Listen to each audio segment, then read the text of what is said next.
मैं Akshay Narayan Pareek, assistant professor theology, government college Bundi, आप सभी का हार्दिक स्वागत करता हूं राजकीय महाविद्यालय बूंदी के ऑफिशियल यूट्यूब चैनल में। प्यारे विद्यार्थियों, आज का यह वीडियो बीए भाग तृतीय वर्ष के विद्यार्थियों के लिए महत्वपूर्ण है एवं एक ऐसा विषय है, ऐसा टॉपिक है जिससे हम सभी जानते हैं और रोज़मर्रा के दैनिक जीवन में, साथ ही किसी भी कॉम्पिटिटिव एग्ज़ाम में हम ये नाम सुनते हैं। आज का हमारा जो टॉपिक है वो है साक्षात्कार, इंटरव्यू। विद्यार्थियों, इंटरव्यू शब्द हम जब सुनते हैं तो हमारे दिमाग में एक प्रश्न उठता है कि वास्तव में साक्षात्कार क्या है।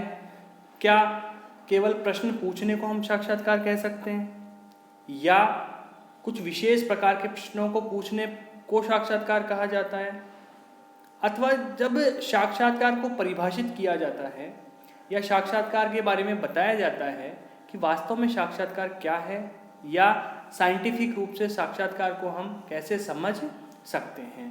तो आज के इस वीडियो में हम लोग यह जानने का प्रयत्न करेंगे कि साक्षात्कार क्या है, साथ ही साक्षात्कार की परिभाषा और विशेषताओं के बारे में चर्चा करेंगे। तो चलिए शुरुआत करते हैं। सबसे पहले साक्षात्कार का जो शाब्दिक अर्थ है, या ये कहें कि सामान्य अर्थ में साक्षात्कार मौखिक प्रश्न जब करते हैं तो उसे साक्षात्कार कहते हैं। अर्थात जब भी किसी विद्यार्थियों से अथवा किसी भी उत्तरदाता से जब वो प्रश्न करते हैं और वो मौखिक प्रश्न होते हैं तो वो साक्षात्कार की श्रेणी में आते हैं। परंतु इसकी जो सबसे बड़ी विशेषता है वो है उद्देश्यपूर्ण वार्तालाप। अर्थात जब किसी विशिष्ट उद्देश्य को लेकर बातचीत की जाती है अथवा वार्तालाप किया जाता है, जिसमें अनुसंधानकर्ता या साक्षात्कारकर्ता और साथ में उत्तरदाता, इसमें साक्षात्कार में जो अनुसंधान करता है वो एक भी हो सकता है और एक से अधिक भी हो सकते हैं। तो सामान्य अर्थ में हम देखेंगे, जैसे विंघम और मूर ने कहा है कि साक्षात्कार को उद्देश्यपूर्ण वार्तालाप कहा जाता है। किसी निश्चित उद्देश्य की पूर्ति के लिए किया गया वार्तालाप जिसमें साक्षात्कारकर्ता द्वारा किन्हीं प्रश्नों का उत्तर जानने का प्रयत्न किया जाता है। और जो अनुसंधान के क्षेत्र में ये जो परिभाषा है उसको हम विस्तृत रूप में समझ सकते हैं, क्योंकि साक्षात्कार अनेक प्रकार से होता है, जैसे निदानात्मक, मनोचिकित्सकीय, नौकरी के लिए चयन, व्यावसायिक संस्था में प्रवेश के लिए चयन या अन्य किसी कारण के लिए।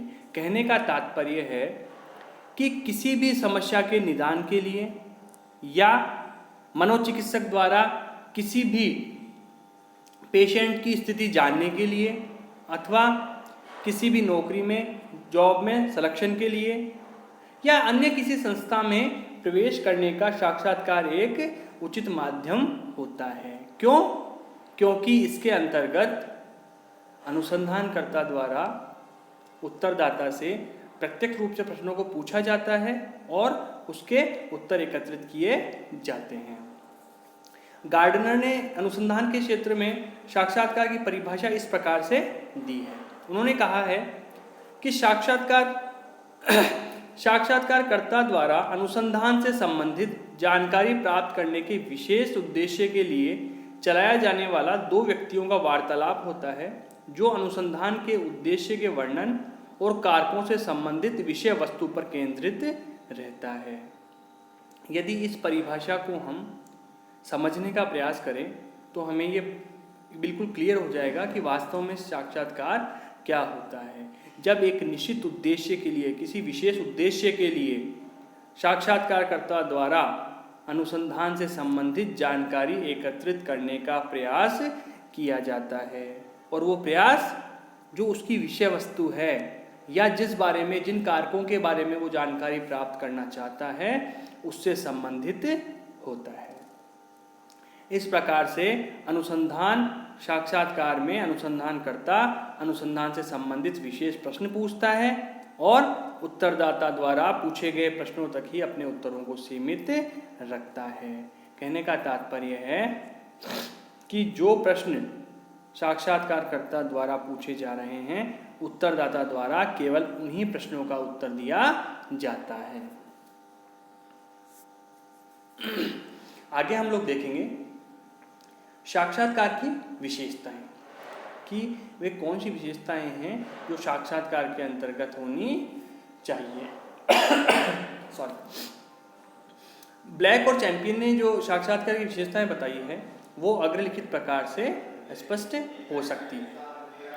पहला है व्यक्तिगत संवाद, अर्थात जब साक्षात्कारकर्ता और उत्तरदाता दोनों के बीच में प्रत्यक्ष संपर्क, वार्तालाप और मौखिक संभाषण होता है, कि जब साक्षात्कारकर्ता और उत्तरदाता आमने सामने बैठते हैं, प्रत्यक्ष संपर्क करते हैं, उनके बीच में वार्तालाप होता है, विचारों का आदान प्रदान होता है और मौखिक रूप से वो आपस में विचारों का आदान प्रदान करते हैं। पहली विशेषता है ये। दूसरी विशेषता है समान परिस्थिति, मतलब इक्वल स्टेटस। जो साक्षात्कारकर्ता और उत्तरदाता है दोनों समान परिस्थिति में होते हैं, अर्थात एक से स्टेटस में बैठ के, एक सी परिस्थिति में बैठकर वो वार्तालाप करते हैं। तीसरा है इसके अंतर्गत मौखिक रूप से प्रश्न पूछे जाते हैं और मौखिक ही उत्तर मिलते हैं। यदि हमने रोज़मर्रा के जीवन में या हमने कोई एग्ज़ाम दिया हो, उसके पश्चात जो इंटरव्यू होता है, चयन का जो माध्यम होता है साक्षात्कार, उसके अंतर्गत मौखिक रूप से ही प्रश्न पूछे जाते हैं और मौखिक रूप से ही उनके उत्तर देने होते हैं। जैसे लिखित परीक्षा के पश्चात जब इंटरव्यू रखा जाता है तो उसमें अधिकतर साक्षात्कारकर्ता द्वारा प्रश्न पूछे जाते हैं और उत्तरदाता द्वारा या अभ्यर्थी द्वारा उन प्रश्नों के उत्तर दिए जाते हैं। अगली विशेषता ये है जानकारी साक्षात्कारकर्ता द्वारा अभिलिखित होती है, न कि उत्तरदाता द्वारा। जो उत्तरदाता है उसको ना तो वो जानकारी को, जो उपलब्ध जानकारी उसको लिख सकता है, ना वो लिखता है और ना उसके द्वारा किसी प्रकार के प्रश्न पूछे जाते हैं। अर्थात प्रश्न साक्षात्कारकर्ता द्वारा पूछे जाते हैं और उत्तरदाता द्वारा उनके उत्तर दिए जाते हैं।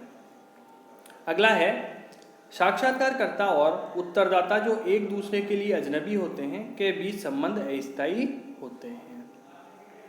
अब जब साक्षात्कार लिया जाता है तो इसमें यह आवश्यक नहीं है कि जो उत्तरदाता है और साक्षात्कार करता है उन दोनों की पहले से जान पहचान हो, अर्थात वो एक दूसरे के लिए अजनबी भी हो सकते हैं और अधिकतर साक्षात्कार में ऐसा ही होता है। इसका एग्जाम्पल हम लोग देंगे।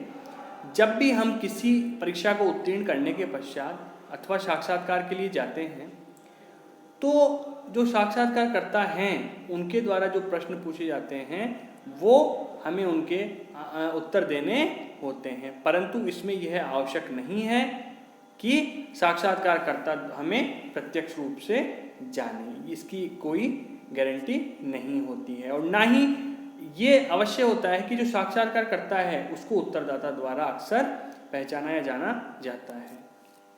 अगला है साक्षात्कार आवश्यक रूप से केवल 2 व्यक्तियों तक ही सीमित नहीं रहता है। इसमें 2 साक्षात्कारकर्ता और उत्तरदाताओं का एक समूह शामिल हो सकता है या इसमें एक साक्षात्कारकर्ता और कई उत्तरदाता हो सकते हैं। जैसा कि हमने शुरुआत में बात भी की थी कि जो साक्षात्कार है उसमें यह आवश्यक नहीं है कि केवल एक ही उत्तरदाता हो या एक ही प्रश्न पूछने वाला साक्षात्कारकर्ता हो। इसके अंतर्गत जैसे हम लोग बात करें जीडी की, जीडी मतलब अर्थात ग्रुप डिस्कशन जब होता है, समूह चर्चा जब होती है तो उसके अंतर्गत हो सकता है एक साक्षात्कारकर्ता हो और अनेक उत्तरदाता हो, या ये होता है कि 2 या 2 से अधिक साक्षात्कारकर्ता हों और एक उत्तरदाता हो। जब भी हम किसी परीक्षा के लिए जाते हैं, साक्षात्कार में जाते हैं, किसी भी कॉम्पिटिटिव एग्जाम में चयन के लिए साक्षात्कार में जब हम जाते हैं तो हम देखते हैं कि 3 से 4 जो साक्षात्कारकर्ता है वो होते हैं और उनके द्वारा एक एक उत्तरदाता से, एक एक अभ्यर्थी से प्रश्न पूछे जाते हैं और उन प्रश्नों के आधार पर उनके अंकों का निर्धारण होता है। अर्थात इसमें उत्तरदाता और साक्षात्कारकर्ता की संख्या निश्चित नहीं होती है। अगला है, साक्षात्कार के स्वरूप में काफी लचीलापन होता है। लचीलापन अर्थात उसमें बदलाव की संभावना, बदलाव की गुंजाइश अत्यधिक होती है। क्यों होती है? क्योंकि साक्षात्कारकर्ता द्वारा जिन प्रश्नों को पूछा जाना है या पूछे जाते हैं उनको पहले से निर्धारित कर ले ये आवश्यक नहीं है। जब ये वार्तालाप होता है उस समय अनेक प्रश्न ऐसे होते हैं जो पूर्व निर्धारित नहीं होते हैं। वो केवल उन प्रश्नों पर आधारित होते हैं जिनके उत्तर उत्तरदाता ने पहले दिए हैं। अर्थात उत्तरदाता ने किसी भी प्रश्न का उत्तर दिया और उसके अंदर से जो दूसरा प्रश्न निकल कर आता है तो वो एक इसकी विशेषता होती है, इसलिए इसमें लचीलापन पाया जाता है। तो विद्यार्थियों, आज की वीडियो में इतना ही। आज में हमने साक्षात्कार क्या है और साक्षात्कार की विशेषताओं पर चर्चा की है। अगले वीडियो में भी हम लोग साक्षात्कार के बारे में ही चर्चा करेंगे और इसके अंतर्गत ध्यान रखने की सबसे महत्वपूर्ण बात यह है कि जो साक्षात्कार है वो किसी विशिष्ट उद्देश्य की पूर्ति के लिए किया जाता है। अनायास या यूं ही जब हम प्रश्नों को पूछ लेते हैं वो साक्षात्कार की श्रेणी में नहीं आता है, अर्थात वो वैज्ञानिक साक्षात्कार नहीं कहलाता है। अगले वीडियो में भी हम लोग साक्षात्कार के बारे में आगे चर्चा करेंगे। धन्यवाद।